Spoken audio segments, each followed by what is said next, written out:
Oh, Alfred? That was that cyclone that never came, right?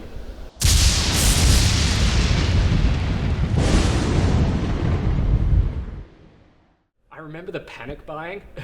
Like, I don't think I ate eggs for 3 weeks. Mate, it was terrifying. I had to sandbag my windows, duct tape them too, and obviously I stockpiled the essentials. Your toilet paper, your batteries. I had this roommate that went a little crazy. Here! Water bottles, long life milk, bread. Honestly, don't know what the big deal was. I mean, some parts of Queensland were just devastated, but no, sir. It was alright. It was horrible.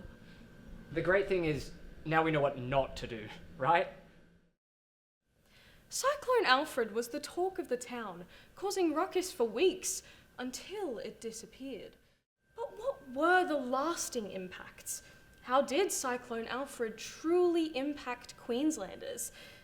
Let's see if the Director of Environment and Sustainable Development for Noosa can shed some light on these questions. What were the behaviours and reactions that you noticed within the Noosa community during the panic of Cyclone Alfred?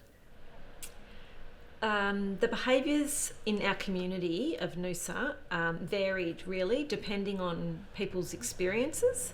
So we found that people who had experiences before in natural disasters or cyclones were more relaxed. But then we had a lot of people in our community who were very anxious and scared, had not had any experience in a natural disaster. There was a long lead time for Cyclone Alfred, and that created a whole lot of anxiety in many people in our community.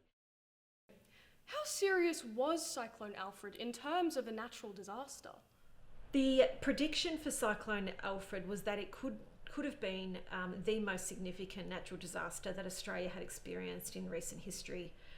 Fortunately, that didn't eventuate, but given that the event ran well over a week, and at times the cyclone was actually categorised at one point to be a Category 4, it could have had very serious impacts on our coast, across southeast Queensland and for the Sunshine Coast. Fortunately, as it moved down the coast and moved towards the coast, its severity was lessened, and by the time it actually hit landfall, it was less than a Category 1 and just categorised as a tropical storm. What is your biggest piece of advice to all those who struggled to cope with the cyclone?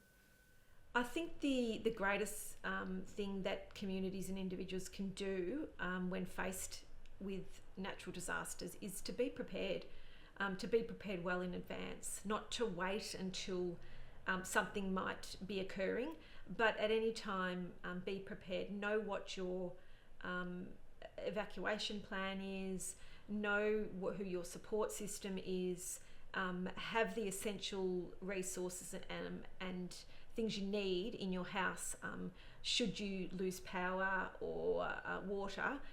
So to be prepared, and there are many resources that are provided through councils and through state governments and through our emergency services that can help individuals and communities get prepared. Classic. Say the word cyclone and people start hoarding toilet paper like it's currency. Alfred was actually kind of serious, you know, and she makes a lot of really good points. Suppose. Still, people lost their minds last time and it wasn't even that serious. I mean, it was just inconvenient. Yeah, well, maybe next time people won't go quite so crazy. Guys, there's a Category 5 cyclone coming towards us in 2 days. God, not again. Are you kidding? Do I look like I'm kidding?